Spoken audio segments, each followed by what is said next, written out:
الرجيم بسم الله الرحمن الرحيم الحمد لله رب العالمين الرحمن الرحيم مالك يوم الدين إياك نعبد وإياك نستعين اهدنا الصراط المستقيم صراط الذين أنعمت عليهم غير المغضوب عليهم ولا الضالين آمين بسم الله وبه نستعين ولا عدوان إلا على الظالمين أشهد ونشهد أن لا إله إلا الله ونشهد أن محمدا عبده ورسوله اللهم صل على محمد وعلى آل محمد وبعد. Yang dikasihi Al-Fadhil Ustaz Arun, Ustaz Asbi, anak-anak, seluruh pengurusan kepimpinan surau Musalla Asy-Syifa, khususnya sahabat-sahabat juga Tuan Haji Husin, sahabat-sahabat yang dikasihi sekalian, muslimin dan muslimat istilah jemaah, kita alhamdulillah merafakkan syukur pada Allah Taala buat kesekian kalinya masih kita diberikan kesempatan dan juga masa yang berterusan yang kita jadikan sebagai modal utama untuk urusan bisnes perniagaan kita dengan Allah Taala. Dan sebahagian daripada rahmat yang Allah Taala datangkan kepada kita ialah menerusi umur yang dipanjangkan. Sebagaimana yang kita selalu duk sebut-sebut tuan-tuan, pentingnya umur ini kita ambil contoh mudah dalam urusan dunia kita. Sistem sistem kon tu nampak sikit tuan-tuan. Kalau kita nak terima gaji, selalunya kita akan tengok kon. Ini tak ambil kira lah sahabat-sahabat yang makan gaji dah. Makan gaji ni orang panggil memang gajinya dah siap, fix salary tuan-tuan. Tapi yang ni, yang kawan-kawan kita yang menerima gaji berdasarkan kong, tandaan hari. Kon betul kon. Kon ke kong? Kong. Sistem kong baru betul. Pronounce baru betul sistem kong. Jadi gaji kita tu kita nampak banyak ke sedikit berdasarkan bilangan kong yang kita tanda. Okey, jadi samalah tuan-tuan, bila kita berada pada usia yang masih ada ni, sebenarnya Allah Taala masih buka ruang untuk kita mengisi kong, menanda kong kita, supaya besok kong-kong inilah yang akan memberikan keselamatan dan keseronokan, kebahagiaan kita pada kehidupan akhirat, menerusi amal-amal soleh yang kita isi dalam hari-hari yang masih ada. Kemudian rahmat Allah Ta'ala juga apabila Allah ikatkan kita dengan kelebihan-kelebihan pada hari. Kalau kita belajar dari sudut ibadah tuan-tuan, ada kelebihan dari sudut nilai ibadah tu sendiri.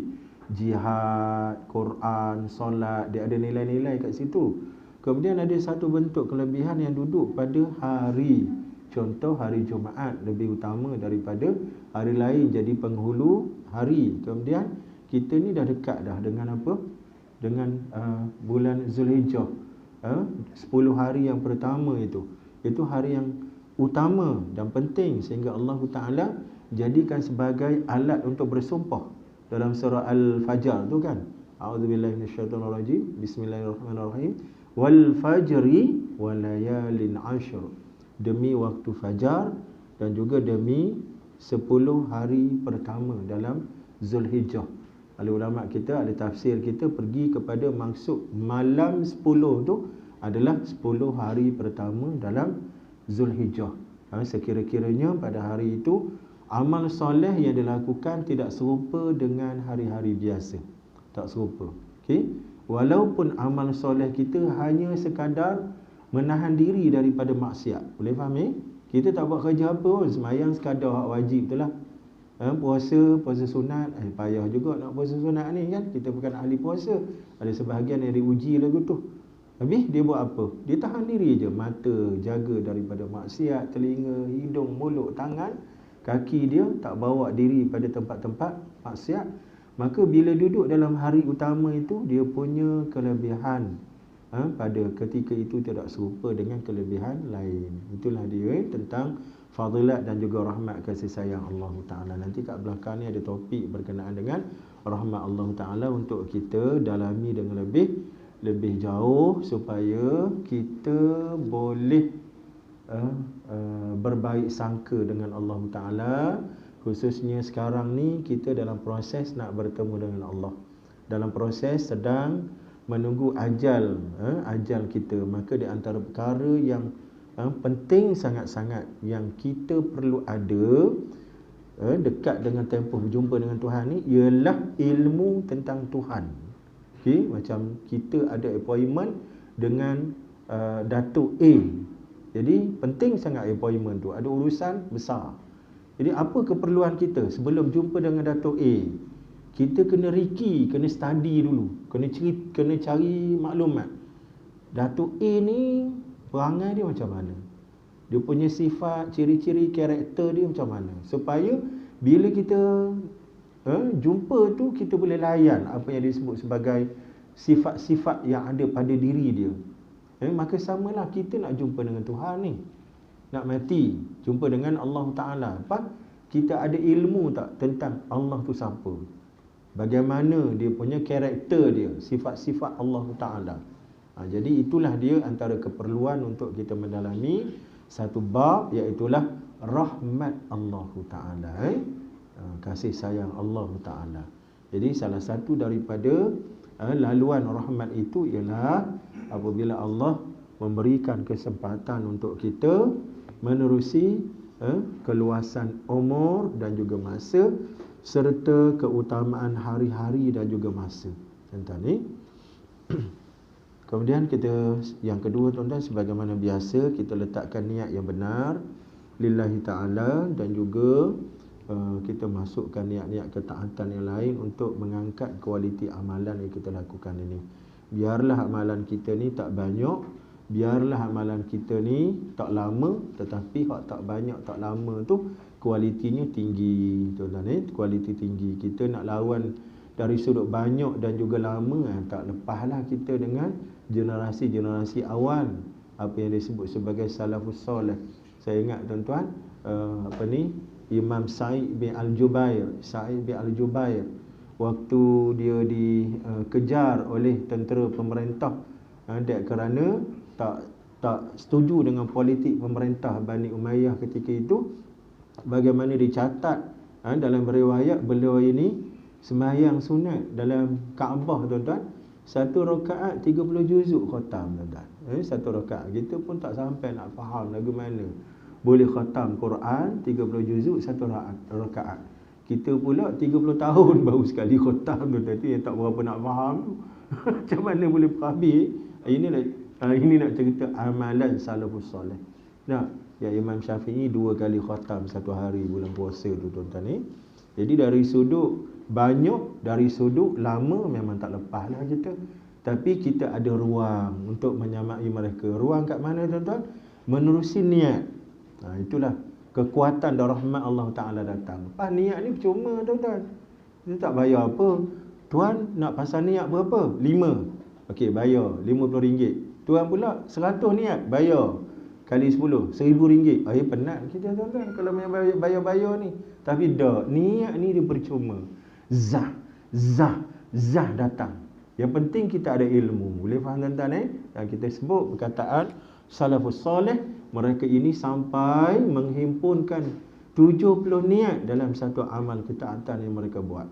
Okey, maksud 70 niat tu, faham saya, tuan-tuan, maknanya banyaklah. Sebab angka 70 ni selalu merujuk pada angka banyak. Banyak niat yang dipasang dalam satu amal ketaatan. Ayuh kita ambil manfaat dan fadilat serta ilmu itu untuk mengangkat nilai dan kualiti amalan kita, insya-Allah. Amin ya rabbal alamin. Mudah-mudahan kita dipermudahkan, tuan-tuan ni. Kita sambung pada bacaan kitab. Ini agak pelan-pelan sikit, tuan-tuan ni. Saya terlupa nak bawa alat bantu. Spek mata. Buka di masjid tadi, alamak tak ada. Habis orang jemaah datang bagi, nampak sesuai, bolehlah pinjam sekejap, tuan-tuan ni. Yang ni tak ada berbalam-balam, tengok ni. InsyaAllah pelan-pelan ni. Kalau saya salah baca, beritahulah ya. Muka surat 69, betul Betul Ustaz 69 ni. Bahagian bawah sekali. Kita masih melihat kepada gambaran sifat syurga dan juga penghuni syurga. Dalam riwayat lain, qala al-musannifu rahimallahu ta'ala wa nafa'ana bi ulumihi fid darain. Mudah-mudahan kita mendapat manfaat besar dunia dan akhirat dengan kitab yang baik ini. Dalam riwayat lain muka surat 69 bawah sekali. 69 bawah sekali. Itu kitab kuning sama juga sebab nampak akad kat belakang lain. Muka surat apa Muka surat 88 kat akad yang bawa kitab kecil tu. Saya besar sikit. Yang kecil tu 88, muka surat 88. Oh, ada ni ke? Ada bantuan? Cuba. Bismillah. Terima kasih dek Pinjam sekejap kan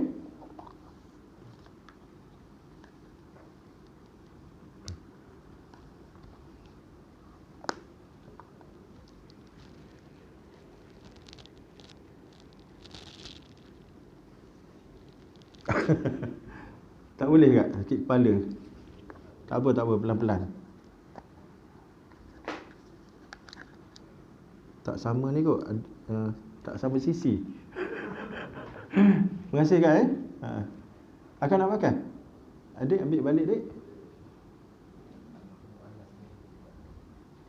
Mungkin tak biasa kot jadi sakit kepala. Terima kasih. Terima kasih kak Okey, bismillah. Dalam riwayat lain, Allah Ta'ala menyuruh kepada malaikat, memerintahkan malaikat, berikan makan kepada para wakilku. Berikan makan kepada para wakilku. Wakilku di sini maknanya waliku. Waliku maknanya, dari sudut makna yang lebih benar, wali ni maknanya teman setia. Kita bila dapat anugerah syurga, kita dianggap rakan rapat, teman setia dengan Allah Ta'ala. Orang yang dekat dengan Allah Ta'ala. Wali. Kita dapat pangkat itu tuan-tuan. Maka dihidangkan pelbagai makanan. Maka terasa pada tiap-tiap suap rasa yang lain dari semula. Faham Setiap kali kita menyuap makanan, maka rasa dia tu semakin lazat, semakin lazat, semakin lazat. Kalau dunia lagu mana tuan-tuan? Kalau dunia kita makan, suapan pertama, kedua, ketiga, barangkali suapan pertama, kedua tu sedap lah. Tapi sampai kepada kemuncak, dia jadi apa? Dia jadi kurang sedap. Sampai ke kemuncak, dia akan kurang, akhirnya muntah gitu. Muntah balik. Faham kan? Dia sedap, nak sampai ke puncak tu je. Lepas tu jatuh balik. Yang syurga ni dia main melonjak, memuncak, tak turun-turun. Sedap. Suapan yang pertama sedap. 2 lagi dahsyat pada yang pertama. 3 lagi dahsyat pada yang kedua. Itulah seterusnya. Ini hidup dunia tuan-tuan. Hidup syurga. Bahkan lebih lazat sehingga bila selesai makan, diperintahkan oleh Allah Ta'ala, berikan minum kepada hamba-hambaku. Lepas makan minum pula tuan-tuan.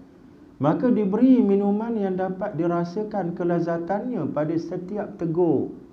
Dan ketika telah selesai, maka Tuhan berfirman, Akulah Tuhanmu, telah menepati apa yang aku janji kepadamu, dan kini kamu boleh minta, nescaya aku berikan permintaanmu. Maknanya apa tuan-tuan? Janji Allah Ta'ala pada diri kita semua ni dalam bentuk nikmat. Apa gambaran nikmat tu? Makan dan minuman. Jadi kita pun tak pelik lah tuan-tuan. Itu realiti yang berlaku dalam kehidupan kita sekarang ni. Kita dah bincang dah sebelum ni tuan-tuan.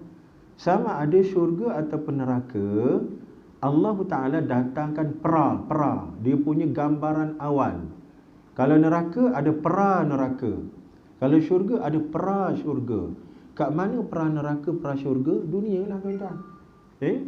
Kita ambil dalam perbincangan syurga. Kat mana gambaran awal syurga? Itulah nikmat-nikmat dunia. Dalam masa dunia ni orang cari apa Orang kemaruk pada apa? Orang kemaruk pada makan minum, kemaruk pada hiburan, kemaruk kepada kekayaan, kemaruk kepada keindahan, kemaruk pada apa? Maka itulah pra syurga. Dan kerana kemaruk tadilah sehingga manusia ni jadi, saya guna perkataan ni, bergila-gilaan. Dan kerana kemaruk dengan keindahan dan keseronokan dunia ni, kemaruk dengan makan minum sampai tinggal segala perkara-perkara lain, sampai urusan agama tak pedulikan. Dek kerana makan minum ni. Makan minum besar urusan dunia ni tuan-tuan. Makan minum ni besar. Sampai ada channel khusus, channel Asian Food Channel, AFC tu. Sampai ada program khusus yang melibatkan chef. Kawan-kawan kita yang kerja sebagai chef, dia punya tugas mereka tak habis tuan-tuan. Dek kerana mainan makan minum ni tak pernah habis. Kena pula kita orang Melayu ni terkenal salah satu kemahiran kita, kemahiran mereka cipta makan minum. Dapat kat orang Melayu macam-macam dia buat tuan-tuan. Buah kurma dapat kat orang Melayu, dia buat nira tuak kurma. Orang Arab pun tak pernah rasa tuak kurma tuan-tuan. Dapat kat orang Melayu, dia modify jadi tuak. Baru ni sehari dua buah ni dalam majalah 3 ke apa dia buat apa dia buat apa dalam majalah 3 tu tanya rumah saya. Ni alahai serunding bekat tak?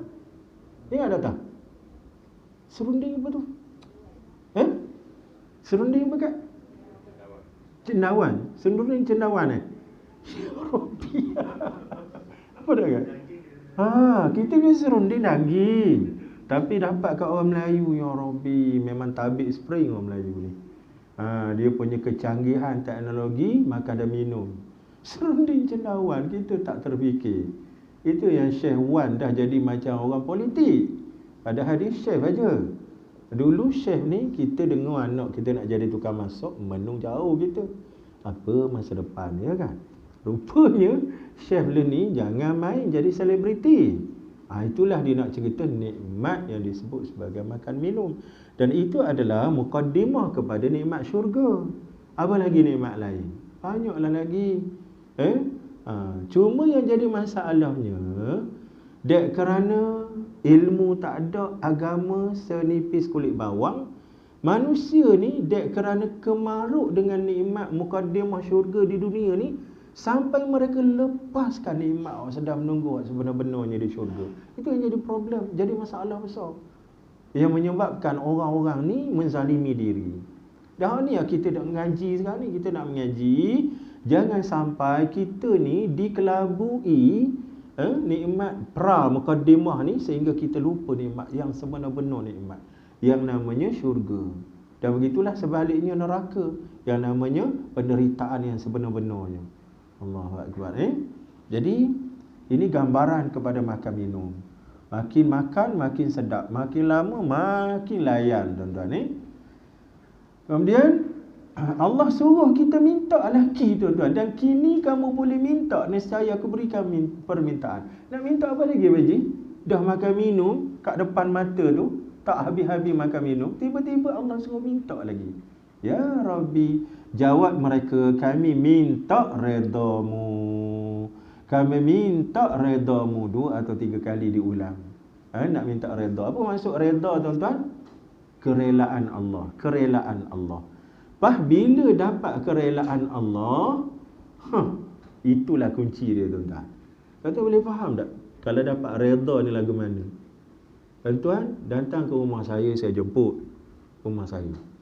Bila tuan-tuan datang ke rumah saya, tuan-tuan malu-malu Allah. Pasal apa? Itu rumah orang. Kita pula tetamu. Tiba-tiba saya serah kunci rumah kepada tuan. Tuan, rumah ni buatlah apa yang tuan-tuan nak. Saya serah pada tuan.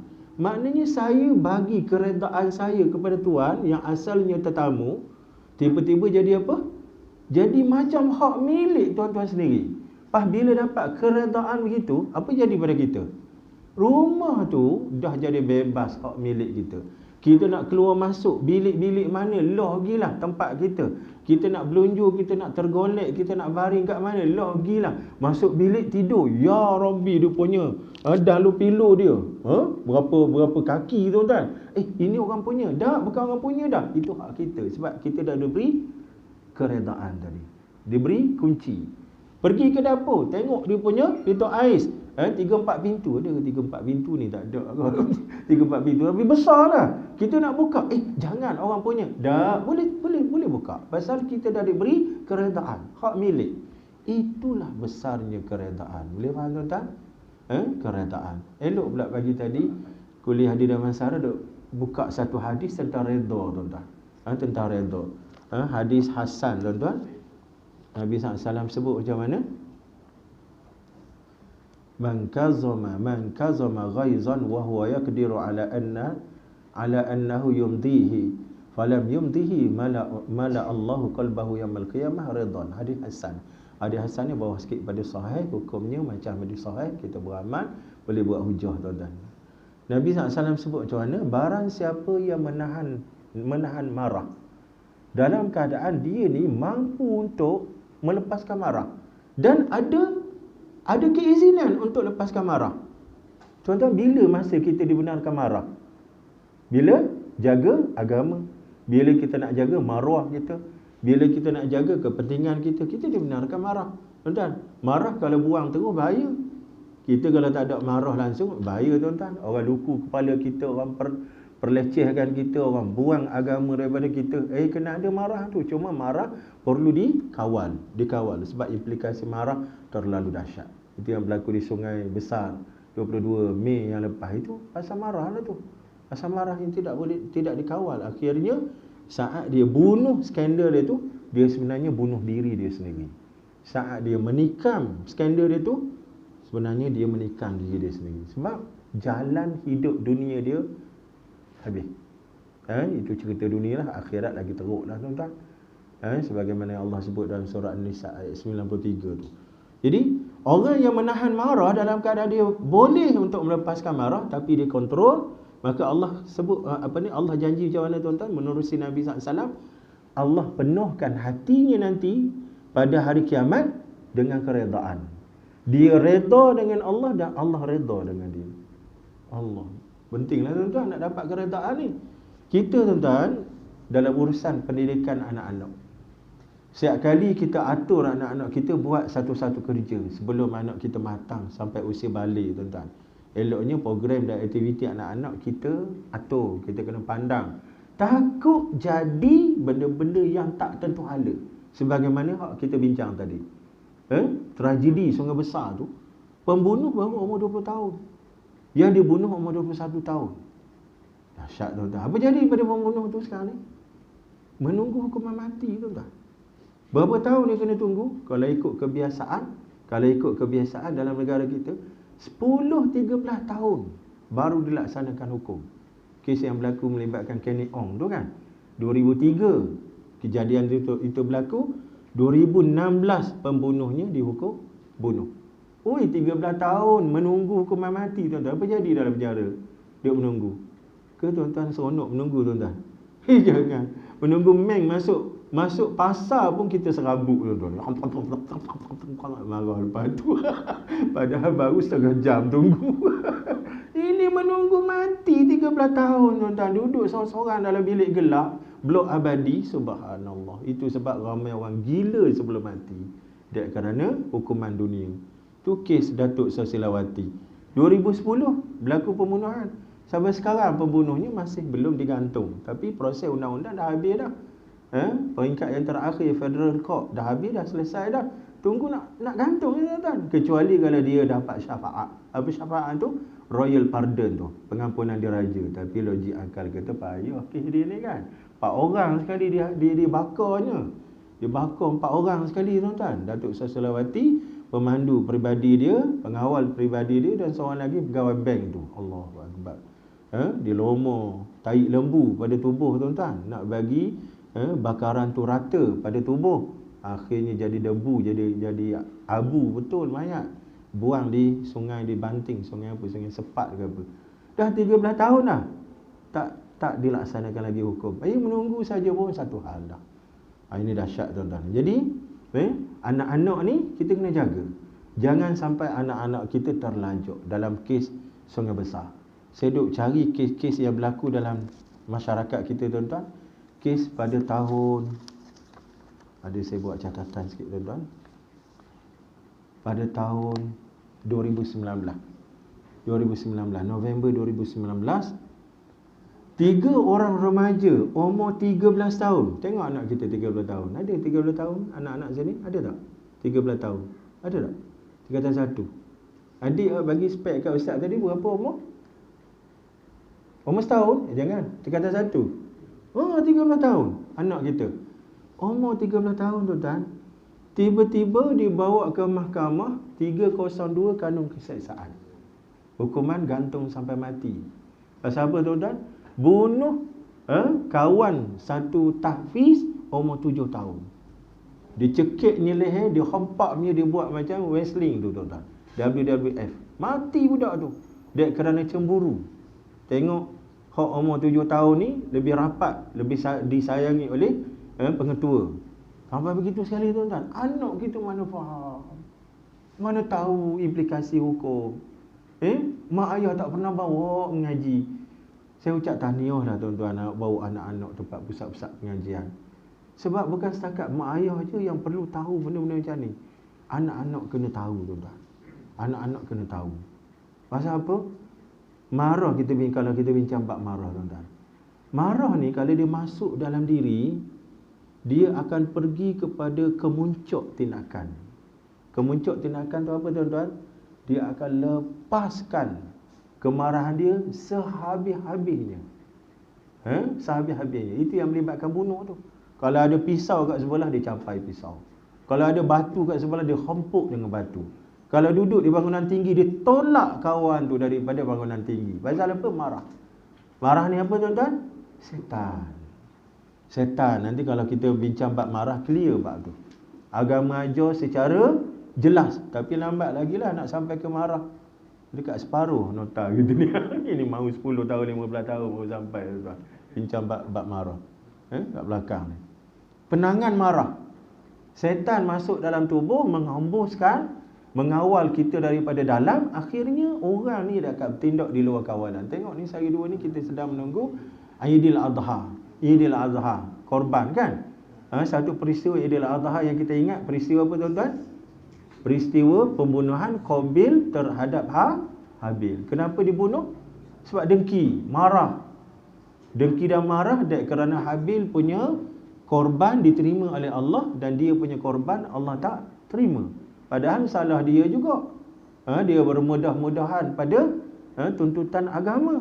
Dia tak persembahkan dengan hasil yang terbaik sebagaimana Habil. Tapi nak ceritanya, lepas saja marah menguasai dalam diri, apa yang dia buat? Iblis setan main peranan tuan-tuan. Selok bukaan hati, bisikkan macam-macam, maka terdengar macam-macam pada telinga. Halusinasi orang kita kata, bisikan halus. Akhirnya buat benda-benda yang di luar kewarasan akal sampai ke tahap bunuh. Bila pergi pada bunuh, dia seolah-olah kehidupan orang yang jadi mangsa ni memang dah matilah. Kehidupan orang yang membunuh, dia seolah-olah terhenti tuan-tuan. Jarum hidup dia terhenti. Boleh faham? Kes yang sungai besar ni. Walaupun dia masih hidup, tapi apa yang dia boleh buat? Apa pilihan yang ada di hadapan mata dia? Selain menunggu penetapan hukuman gantung sampai mati. Kalaupun barangkali ada kelonggaran pada kes ni, barangkali kita nampak ruang umur dia. Umur dia baru 20 tahun. Kesalahan ni kesalahan kali pertama. Orang kata wrong place at the wrong time. Orang kata silap duduk pada silap masa. Barangkali tuan-tuan. Umurnya sudah 18 tahun ke atas. Tidak boleh diletakkan bawah juvenile. Tapi masalahnya tuan-tuan, fakta kes tu terlalu kuat. Dia ulang 2 kali. Dia repeat 2 kali tu kuat tu tuan-tuan. Kalau kejadian tu berlaku malam tu saja, barangkali kita nampaklah kita duk bincang sebagai jabatan netizen negara je. Sembang-sembang kat luar. Tapi kalau 2 kali ni ibarat kata payah dia nak lepas tuan-tuan. Sebab royal pardon ni, pengampunan diraja ni, ini adalah skim subsidi, skim syafaat. Bukan benda yang mesti dapat pada setiap pesalah. Lepas tuan-tuan, dia bukan perkara wajib. Dia hanyalah subsidi, syafaat. Kita sebut kataan syafaat. Bukan semua orang dapat. Ini dahsyat tuan-tuan ni. Dan terutama adik kita ni umur 13 tahun dah jadi pembunuh. Kemudian ada kes lagi umur 15 tahun tuan-tuan. 2022 Mac, remaja lelaki 16 tahun. Bunuh kawan dia umur 11 tahun. Darjah 5. Dia kata 4, bunuh darjah 5. Kerana hak darjah 5 ni, masa ni dituduh curi duit RM4 kepunyaan dia. dituduh curi duit RM4 di asrama anak yatim. Kat mana tuan-tuan? Di Kuantan, Pahang. Asrama anak yatim. Saya graduan anak yatim tuan-tuan. Tahulah macam mana kehidupan tak ada mak ayah. Allah hai. Sedih kita ni tuan-tuan, perlukan pembelaan daripada orang dalam keadaan begitu, tiba-tiba berlaku pembunuhan. Ini luar biasa, kita nak faham tuan-tuan. Jadi inilah benda-benda yang berlaku dalam masyarakat, dalam masyarakat yang kita sebagai mak ayah fikir jauh, untuk kita bantu diri kita dan juga mereka yang ada dalam kawalan kita khususnya untuk dapat mengelakkan daripada perkara-perkara yang amat menggerunkan ini. Sebab setan iblis ni tuan-tuan, dia tak kenal mangsa. Dia serang kita ni sampai jatuh terduduk. Bukan setakat jatuh, terduduk. Terduduk pula atas paku karat pula tuan-tuan. Terduduk pula zat paku karat pula. Faham tak tuan-tuan? Ni kat mana budak terduduk atas jaring, atas besi pagar tu. Budak sekolah rendah, kat mana ada berita minggu lepas. Tak boleh bayang. Itu penangan iblis setan. Bila dia keluarkan Nabi Adam Hawa daripada syurga, dia berjaya goda tuan-tuan sampai Nabi Adam dengan Hawa terkeluar daripada syurga. Lepas tu sampai tercabut pakaian, yang zi'u anhuma libasahuma, sampai pakaian tercabut, sampai terlondeh kemaluan tuan-tuan. Dahsyat penangan iblis setan ni. Lepas tuan-tuan, dan bila misi dia berjaya, apa jadi pada iblis setan? Hak duduk dalam tubuh badan kita tuan-tuan. Bila dia berjaya goda kita, dia buat apa tuan-tuan? Dia defend kita ke? Dia lepas tinggal tuan. Dia lepas tinggal. Lepas tu orang bila marah dia kembang besar, jadi macam Incredible Hulk. Bila dia lepas geram, benda dah berlaku. Kalau bunuh lah, kalau cedera lah. Lepas tu apa jadi pada orang Incredible Hulk tadi tuan-tuan? Dia jadi kempes balik. Dia jadi kecil balik. Pasal apa? Setan lari tuan-tuan. Lepas diri. Ana bari'um mink. Aku tak ada kena-mengena dengan kamu. Baca surah Ibrahim. Peristiwa pada mahsyar. Belum berlaku lagi. Tapi peristiwa ini penting. Allah datangkan awal untuk kita sekarang. Supaya jangan sampai kita diperalatkan setan. Sebenarnya peristiwa ni belum berlaku lagi. Nanti bila berlaku kiamat nanti baru berlaku satu upacara, satu program khas, iblis berucap di depan ahli-ahli neraka. Wa qala syaitanu lamma qudiyal amr innallaha wa'adakum wa'adal haqqi wa wa'adtukum fa akhlaftukum fala talumuni wa lumu anfusakum ma ana bimusrikhikum wa ma antum bimusrikhi. Berkatalah iblis ketika mana selesai urusan daripada mahsyar, yang ahli syurga, ahli neraka bersedia nak ke neraka. Waktu itu iblis bagi public speaking tuan-tuan, bagi pengumuman secara terbuka. Dia kata apa? Allah dulu dah ikat janji dengan kamu, jangan kamu sembah aku. Alam a'had ilaikum ya bani adam alla ta'budu syaitan. Jangan sembah setan, kerana setan itu clear musuh kamu yang nyata. Itu janji Allah, dan janji Allah ni benar. Tapi aku juga bawa janji. Tengok tuan-tuan, promosikan janji aku. Tapi janji aku tak betul. Fa akhlaftukum. Aku tidak menepati janji. Sebab aku ni makhluk. Macam mana aku nak buat lebih-lebih? Aku ni makhluk, ciptaan Allah. Tapi ya jadi masalahnya, dalam keadaan janji Allah tu benar, janji aku ni palsu, tiba-tiba kamu ikut aku. Itu yang pelik. Maka hari ni jangan duk maki aku lah, talumunil. Jangan maki aku. Walumu anfusakum, maki diri kamu sendiri. Ma ana bimusrikhikum, aku tak mampu nak bantu kamu, dan kamu juga tak mampu nak bantu aku. Allah tuan-tuan, waktu tu apa jadi pada penghuni neraka? Allah, kalau ada batu tabur ya tuan. Celaka sungguh setan. Begitulah bahasa kita tuan. Dah lah terkena. Tiba-tiba kawan tu berlepas diri pula. Tak nak mengaku salah, tak nak ambil tanggungjawab. Inilah realiti tuan-tuan, dalam kehidupan dunia dan akhirat kita sudah dijelaskan oleh Allah Taala kepada kita. Perkara ghaib tu, itu perkara ghaib, tapi sudah diawalkan oleh Allah Ta'ala supaya kita jangan terlanjur pada benda-benda yang boleh memusnahkan kehidupan sebenar kita akhirat, tuan-tuan ni. Jawab mereka, kami minta redamu 2 atau 3 kali. Dijawab oleh Allah, aku reda kepadamu, bahkan masih ada tambahan lagi daripadaku. Tu dia, selepas daripada reda, Allah nak bagi lagi, tuan-tuan, pada kita sekalian. Ini luar biasa. Lillazina amanul husna wa ziyadah. Allah sebut dalam Quran, bagi orang-orang yang beriman, Allah sediakan husna. Apa dia husna? Ada kawan-kawan kita buat nakal, awet nama husna, dia kata. Nakal betul. Husna ni adalah kebaikan, iaitulah nikmat syurga. Allah janjikan nikmat syurga kepada orang yang beriman. Kemudian nak jadi misterinya, tuan-tuan, Allah sebut lagi waziyadah, dan tambahan.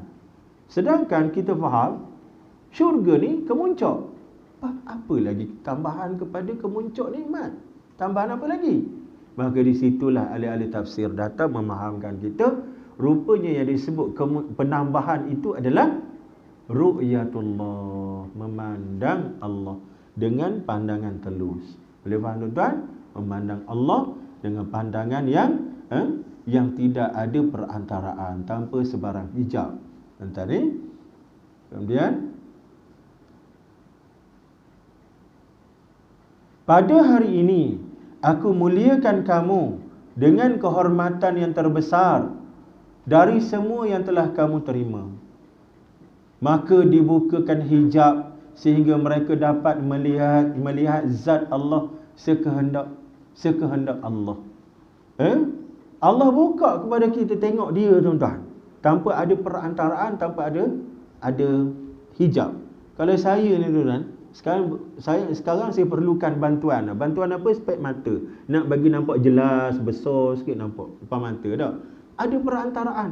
Tiba-tiba di akhirat kelak, kita dengan Allah, kalau kita dapat kemudahan itu, tengok dia secara ainul basar, pandangan telus, mubasyaratan biduni hijabin wala wasitatin ay syai'in, tanpa ada sebarang wasitah, tanpa ada sebarang hijab perantaraan. Sebaliknya tengok dengan ainul basar, dengan pandangan mata secara telus. Boleh faham, tuan-tuan? Ini nikmat yang disebut sebagai ziyadatun ni'mah, tambahan nikmat, ziyadatul husna, tambahan keelokan yang Allah Ta'ala janji kepada kita. Maka segeralah mereka bersujud kepada Allah sekehendak Allah. Bila dah dapat janji itu, tuan-tuan, apa lagi respon ahli syurga?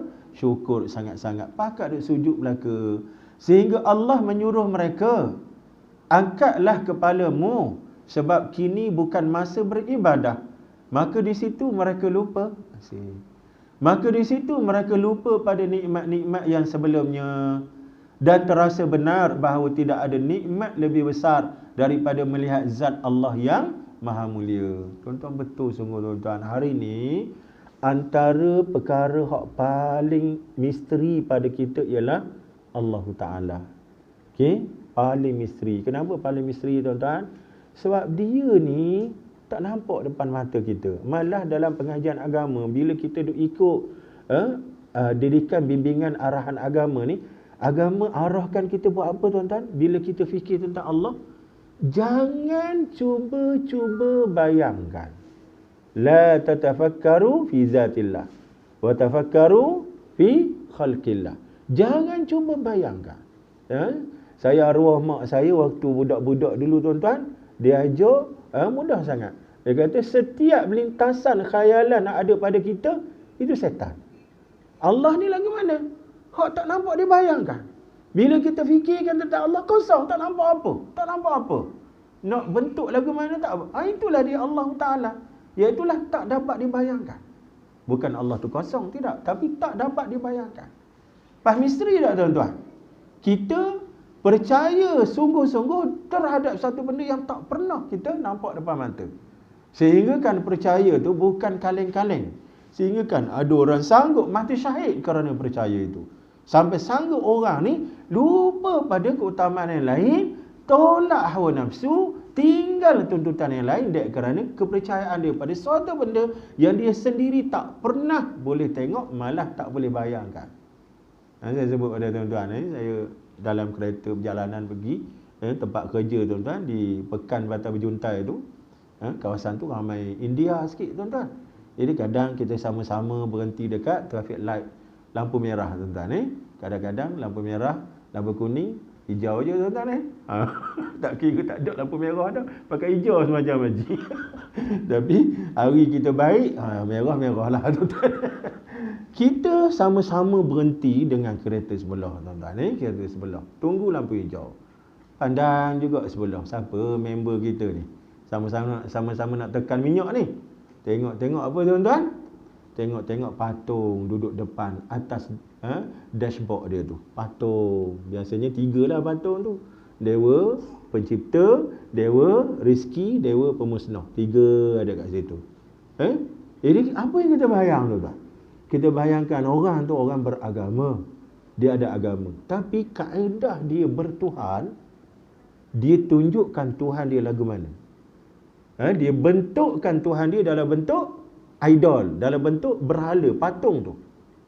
Patung tu. Berbanding dengan kita juga bertuhan. Tapi Tuhan kita kat mana tuan-tuan? Tak ada dalam rupa dan juga subjek, objek apa-apa. Tak ada. Tapi ada tak Tuhan kita? Ada tuan-tuan. Kat mana Tuhan kita? Dalam jantung kita, dalam otak kita, pada seluruh tubuh badan kita. Sehingga kan kita ni kerana bertuhan lah, hidup kita ni ada dosa pahala, ada syurga neraka, ada hitam putih, ada baik buruk. Kerana ada Tuhan lah. Berbanding dengan dia sebelah, banyak keadaan kita tengok Tuhan terpacuk depan mata, tapi gamuk je tak masuk dalam hati. Pasal apa tuan-tuan? Banyak keadaan bila berurusan dengan orang-orang tadi, mereka tak ada, seolah-olah tak ada hukum dosa pahala, seolah-olah tak ada bayangan Tuhan dalam diri. Pasal apa? Yang haram dia redah jadi halal, yang halal dibuat macam haram tuan-tuan dalam kehidupan. Maknanya apa? Daripada dua keadaan ini, kita yang tak ada berhala kat depan, sebenarnya kita lebih benar dan jujur dalam bertuhan. Kenapa tuan-tuan? Kerana kita tunjukkan Tuhan yang kita yakin dalam kerja buat kita. Berbanding dengan dia, walaupun dia tunjukkan Tuhan dia lagu mana, tapi kerja buat dia banyak keadaan tidak bertuhan tuan-tuan. Menipu, menzalimi orang, something tuan-tuan. Itu realiti kehidupan antara agama kita Islam ni dengan bukan Islam tuan-tuan. Realitinya kita walaupun tak ada Tuhan secara berhala, tapi Tuhan hak sebenar duduk dalam hati, dalam jantung. Bila kita bercakap dengan orang, ada di antara mereka ni yang perlekehkan Tuhan kita. Manalah Tuhan Allah? Lagu mana keadaan kamu? Ada ke kamu percaya kepada Tuhan yang tak nampak? Kalau betul-betul tak nampak, lagu mana? Ada seorang ketua gerakan etis, gerakan tak percaya kat agama tuan-tuan, tak percaya pada Tuhan. Nama dia Richard Dawkins, seorang profesor di University Oxford. Richard Dawkins, dia ni memang power betul lah tuan-tuan, frontliner lah menentang amalan beragama khususnya Islam ni. Buku dia yang terkenal The God's Delusion, khayalan tentang Tuhan. Dia menceritakan bahawa jangan percaya kat Tuhan, happy go lucky, hidup mesti happy go lucky. There is no God in the world. Tak ada Tuhan atas muka bumi ni. Lepas tu bila dia pergi ke Indonesia, tak silap saya Indonesia, seorang wartawan interview dia. Dia kata, "Tuan, apa jadi pada Tuan kalau lepas mati tiba-tiba Tuan bangkit di satu kehidupan baru yang kami orang Islam kata akhirat? Tuan tak percaya pada akhirat, tapi tiba-tiba Tuan tengok ada alam akhirat ni dan ada Tuhan. Apa jadi pada Tuan?" Tiba-tiba bangkit lepas mati, betul-betul ada Tuhan, betul-betul ada alam akhirat. Sedangkan sekarang Tuhan menafikan, membantah adanya Tuhan, adanya alam akhirat. Tanya kepada tok guru dia tuan-tuan, orang antara paling kuat menentang kepercayaan agama ni, Richard Dawkins. Dia jawab secara seluruh. Dia jawab secara gila-gila, kita kata. Dia kata apa? Kalau Tuhan ada ketika tu, aku nak tanya dia, kamu ni siapa? Allah, Yahweh, Hilo, Apollo, Zeus? Kau nak tahu kamu ni siapa sebenarnya? Apakah kamu Zeus, Apollo, Yahweh, Hilo, Allah? Hak mana satu? Saja dijawab seloroh, tuan-tuan.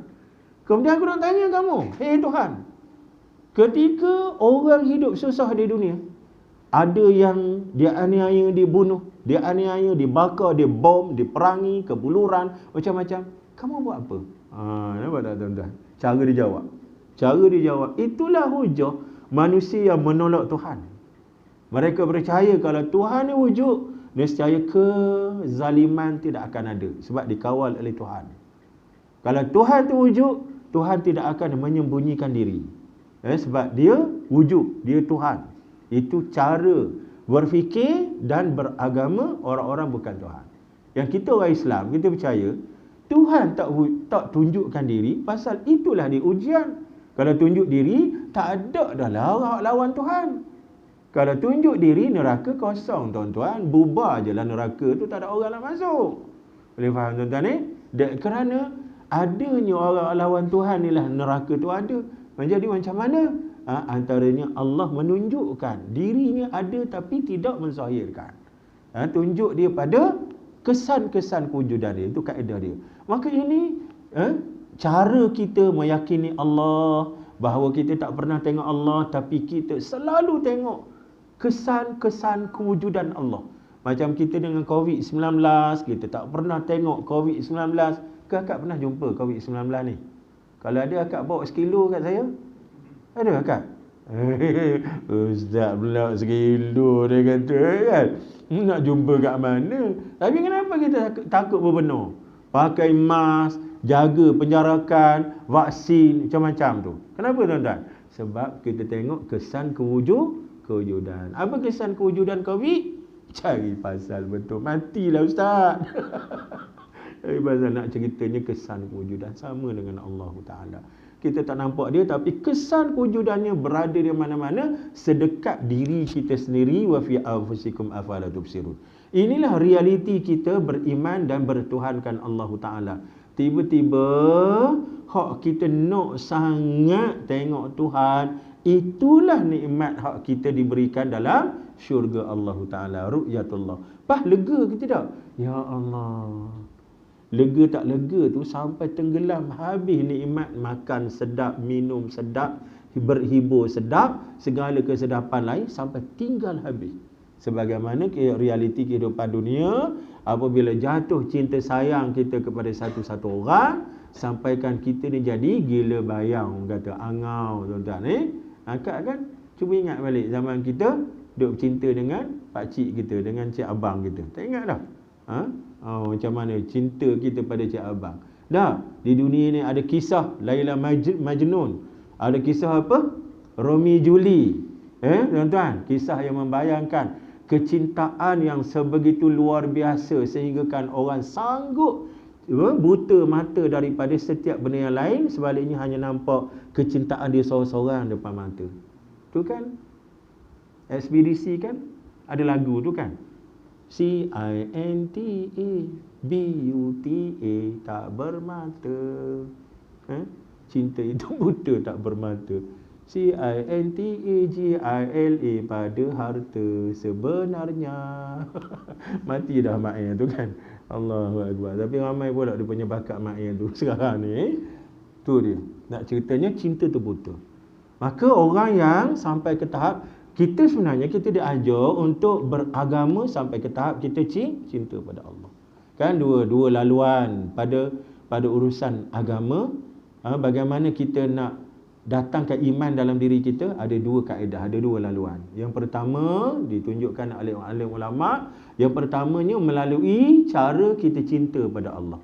Itu laluan mazhab Rabi'atun Adawiyah. Rabi'atun Adawiyah, cara dia beriman kepada Allah, taat kepada Allah, ikut perintah Allah, ialah dia menzahirkan cinta dia pada Allah Ta'ala, sehingga kan dia tidak pernah berkahwin. Dalam riwayatnya, apabila seorang ahli sufi yang lain, Imam Hasan al-Basri, melamar dia, hantar rombongan untuk meminang dia, dia jawab macam mana? Aku tolak lamaran ni kerana aku tak nak melakukan zalim. Aku tak nak melakukan zalim kepada Tok Imam Hasan Al-Basri, kepada Tok Guru ni. Kenapa? Apa yang zalimnya? Kerana hati aku cuma ada satu. Dan hati yang satu ni, aku sudah penuhi dengan cinta pada Allah. Bahkan kalau aku terima Hasan Al-Basri, aku sudah menzalimi dia. Dia dah tak masuk dalam hati aku dah. Boleh faham tuan-tuan ni? Itu sampai luar biasa. Dia punya kecintaan dia pada Allah Ta'ala. Itu yang keluar munajat daripada mulut dia. Rabbah, law kuntu a'budaka khawfan minan nar fa'adkhilni fiha. Hei Tuhan, kalau aku ni sembah kamu dek kerana takut pada neraka, sumbat aku masuk neraka. Wa in kuntu a'budaka tama'an li jannatika faharrimni minha. Begitu juga kalau aku beribadah kepada kamu ya Allah kerana aku nak sangat pada syurga kamu, jangan masukkan aku dalam syurga. Kan pelik dengar ayat tu kan? Kalau aku ni beriman kerana syurga, jangan beri syurga. Kalau aku beriman kerana takut neraka, humban aku dalam neraka. Kan pelik kita dengar tu. Wa in kuntu a'budaka hubban laka fa'atini ma wa'atani. Tapi kalau aku menyembah kamu ya Allah kerana cinta sayang padamu, maka kamu beri, tunailah janji kamu pada aku. Apa janji kamu? Innal abrara lafi na'im. Wa man ya'mal wa man yu'min wa ya'mal solihat. Siapa yang beriman, beramal soleh, masuk dalam syurga. Orang yang baik dalam syurga. Itu janji Allah Ta'ala. Pada macam mana kaedah Rabi'atun Adawiyah mendatangkan iman dalam diri, mematuhi perintah Allah, iaitulah dengan mendatangkan cinta sayang pada Allah. Kita nak datang cinta sayang ni, kita kena kenal Tuhan. Sebagaimana kita cinta sayang pada satu-satu makhluk dengan selepas kita kenal dia. Maka kita nak kenal Tuhan, tak mampu. Sekali lagi kita sebut, tak mampu kalau kita nak tunggu dia punya zat dia depan kita.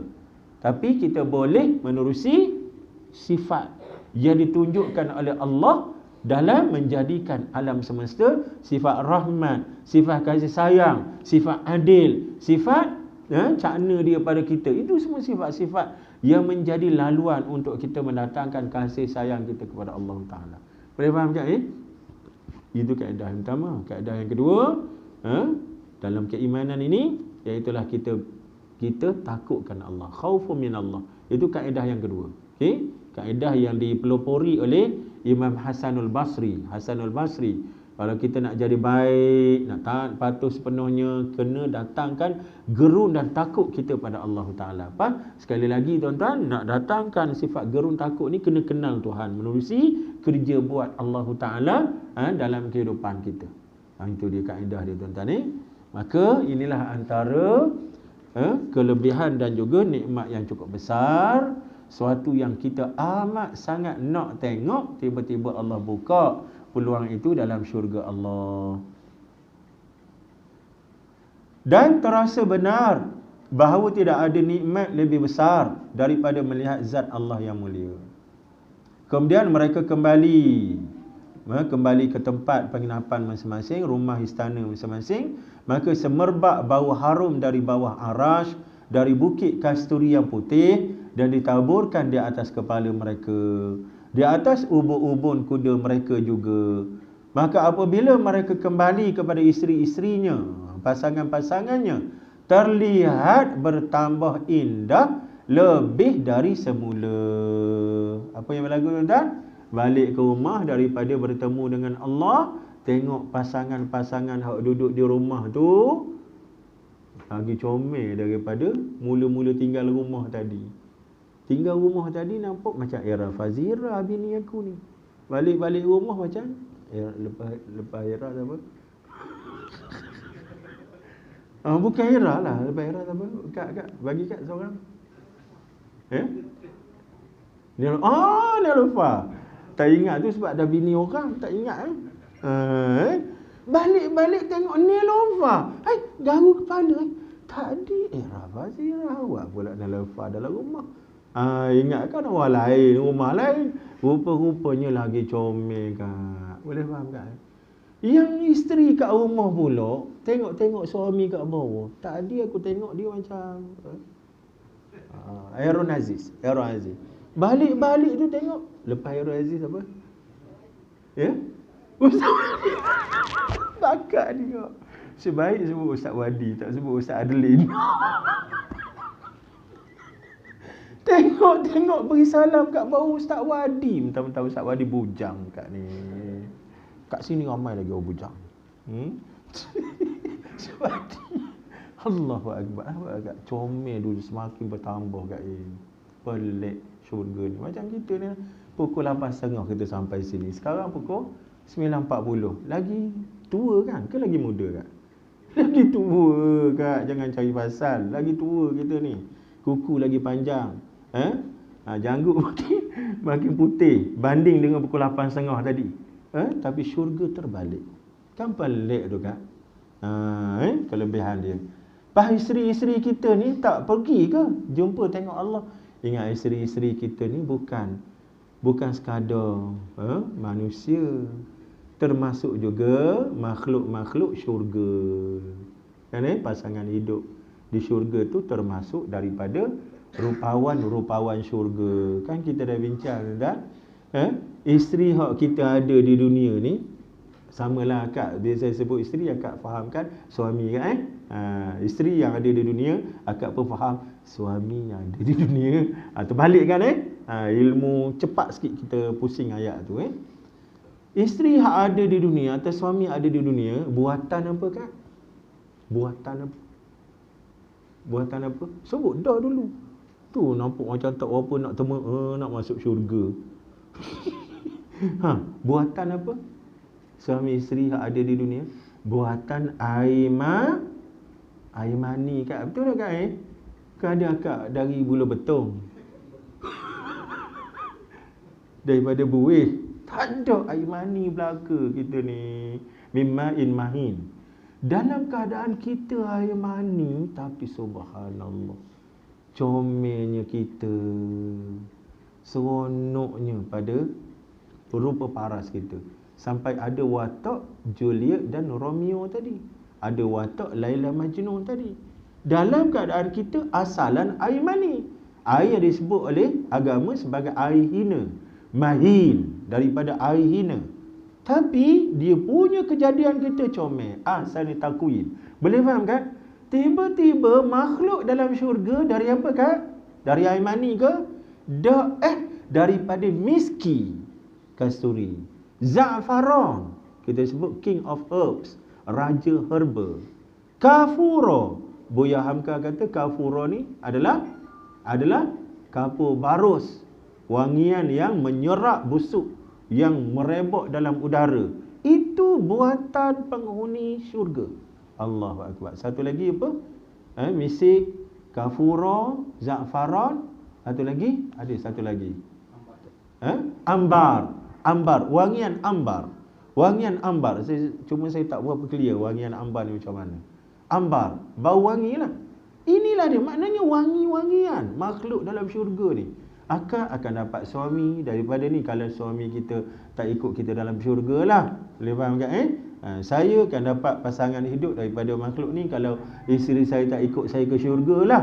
Tapi kalau isteri masuk sekali, suami masuk sekali, ahli-ahli tafsir dia jawab, suami dan isteri kita tu akan lebih mengatasi makhluk-makhluk syurga tadi. Dari sudut kelebihan tu datang dari sudut pengorbanan dan kesolehan dia di dunia. Dek kerana ketika dunia mereka ini berkorban banyak, mengekalkan kesolehan dan ketaatan, maka bila hidup di akhirat, walaupun binaan mereka tidaklah semulia makhluk dalam syurga tu, tapi mereka lebih mengatasi daripada hak dalam syurga tadi. Dek kerana nilai iman dan amal soleh. Boleh faham tak Itu yang berlaku. Dan ini peristiwa berkenaan dengan kita melihat Allah dalam syurga. Kemudian maka apabila mereka kembali kepada isteri-isterinya, terlihat bertambah indah lebih dari semula ketika mereka meninggalkan mereka. Sehingga isteri-isteri mereka berkata, kamu kini lebih molek dari yang biasa. Hadis ni hadis sahih tuan-tuan. Dia punya tahqiq daripada As-Sayyid Al-Arabi. Hadis ni adalah hadis sahih. Maknanya kita boleh beriman dan jadikan hujah tentang peristiwa nikmat dalam syurga Allah Ta'ala ini. Abu Lais As-Samarqandi rahmatullahi alaihi berkata, terbuka hijab bererti hijab yang menutupi mereka untuk melihatnya. Itulah mata kita semua ni. Agama ajar pada kita kan, mata kita ni ada pendinding, ada hijab. Maka hijab ni lah menyebabkan kita hanya nampak benda-benda yang kita boleh nampak dengan izin Allah saja. Walaupun dunia kita ni ada selain pada dunia nyata.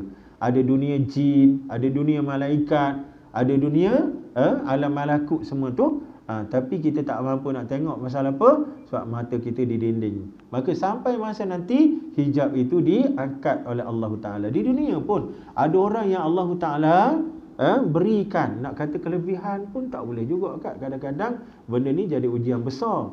Orang ni diangkat hijab, nampak alam jin. Nampak alam jin di dunia ini. Ada orang yang diberikan tu.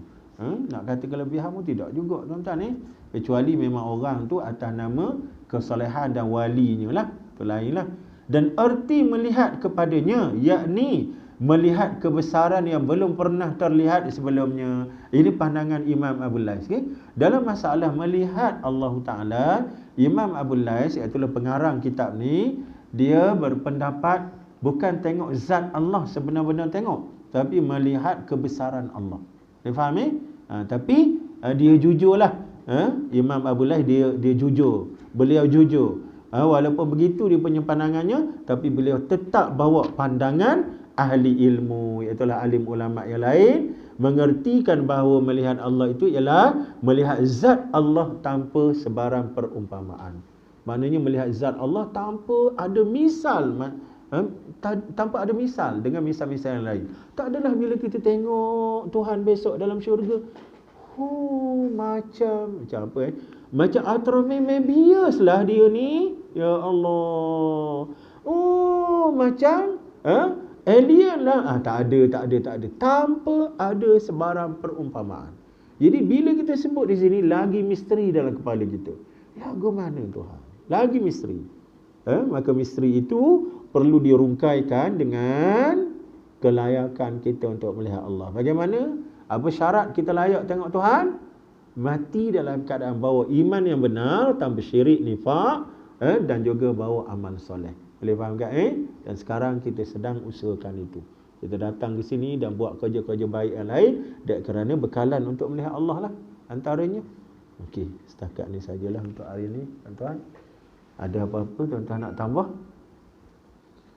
Baji, ada apa-apa Baji nak tambah apa? Silakan. Kak.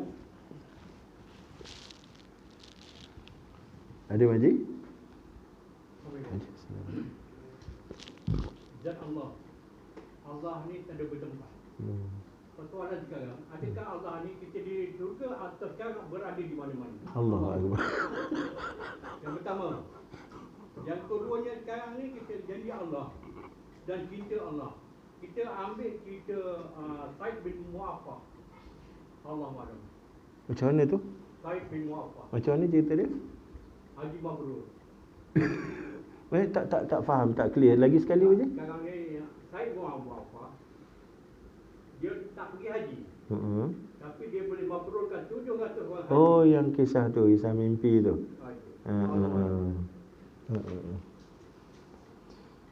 Soalan tu berat nak jawab sebab bila jawab Haji sebut ustaz ni Wahabi ni. Ustaz ni sebelah ni. Berat betul. Dia pandangan ataupun pandangan berkenaan dengan Allah ni di mana? Ada dua pandangan. Yang pertama, pandangan golongan yang disebut sebagai ahli hadis. Yang keduanya, golongan yang disebut sebagai golongan khalaf. Golongan khalaf ataupun kaum tua, tuan-tuan. Golongan yang berpegang kepada hadis, mereka percaya bahawa Allah tu berada di atas langit. Bukan di langit, tapi di atas langit. Faham tak? Langit di atas. Di mana? Wallahu a'lam. Tapi di atas langit. Itu pandangan golongan hadis lah. Sebab mereka mengambil daripada hadis Nabi SAW dari sahih lah, berkenaan dengan seorang perempuan yang bertanya pada Nabi SAW, Aina Allah? Allah tu di mana? Di mana? Maka Nabi SAW sebut fis sama, di atas langit. Cuma di mana? Tak tahu mana, tapi di atas langit. Itu pandangan ahli hadis. Dan ada lagi hujah-hujah lain, Isra Mi'raj, macam-macam konsep doa.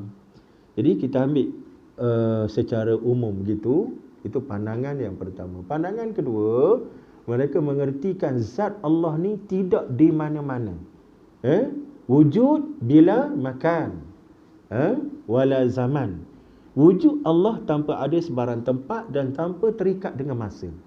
Wujudlah. Macam mana keadaan wujud? Jangan difikirkan banyak-banyak kerana memang kita tak mampu.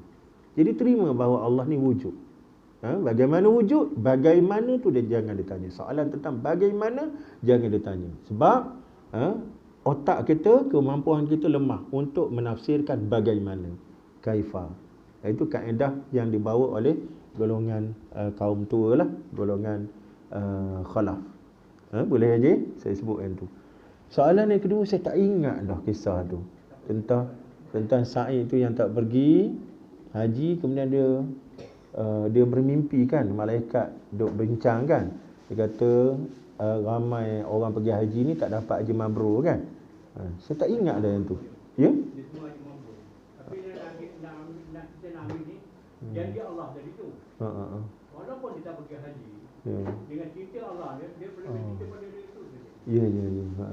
Maknanya dari satu sudut lain, maknanya kita hak tak pergi haji ni itu hari Abang Haji pun tanya pasal sistem kota semua kan. Jadi kita hak terikat dengan sistem kota ni, walaupun tak sampai ke sana dan terlepaslah dari satu saluran nak dapat haji mabrur, haji yang kita ni macam anak yang baru lahir daripada perut mak, tapi masih ada lagi saluran lain untuk kita menuju pada Allah. Sebab kita dah bincang banyak kali dah tuan-tuan, bahawa laluan untuk sampai kepada Allah bukan satu. Kalau ikut riwayat daripada Ka'ab bin Ahbar, lebih 313 laluan nak pergi kepada Allah, nak pergi redha Allah, keampunan Allah. 313, bukan satu je. Satu tu katakanlah, kalau satu tu haji je, berat. Kalau satu tu melalui solat aja, berat. Banyak lagi laluan lain. Kita bincang dulu tuan-tuan, antara laluan yang lenggang-lenggang kakung, yang tak ramai orang ikut laluan tu, laluan apa ingat tak? Laluan tu sepi je, tak ramai orang. Laluan ingat tak Wajib? Siapa ingat? Laluan apa? Payahlah nak lalu tak ingat. Laluan apa ingat tak? Laluan sifat warok. Apa maksud sifat warok? Iaitulah meninggalkan perkara harus kerana bimbang terkena haram. Pada kita okey je, boleh buat je, harus. Tapi orang warok dia tinggalkan. Pasal dia takut dia takut yang harus tu berubah jadi haram. Boleh faham? Sebagai contoh cakap hukum asalnya harus, tapi dah kalau tak jaga adab bercakap, konten percakapan kita dia jadi haram. Jadi nak elokkan haram tu daripada berlaku, orang warak ni daripada awal lagi dia banyak diam diri. Boleh faham? Itu laluan menuju Allah Ta'ala. Terima kasih Banji. Ada apa-apa tuan-tuan? Tak ada Tak ada. Ustaz ada nak tambah Ustaz? Ni nak pergi Mesir dah ni. Kita akhirkan tasbih kafarah dan surah Al-Asr. Subhanakallahumma wa bihamdika asyhadu an la ilaha illa anta astaghfiruka wa atubu ilaik. Bismillahirrahmanirrahim. Wal 'asri innal insana lafi khusr illa alladhina amanu wa 'amilus solihati wa tawasaw bil haqqi wa tawasaw bis sabr. Assalamualaikum warahmatullahi. Dan selamat hari raya juga Kak babang sekalian ni. Dah minggu depan dah kita beraya. Raya haji lah.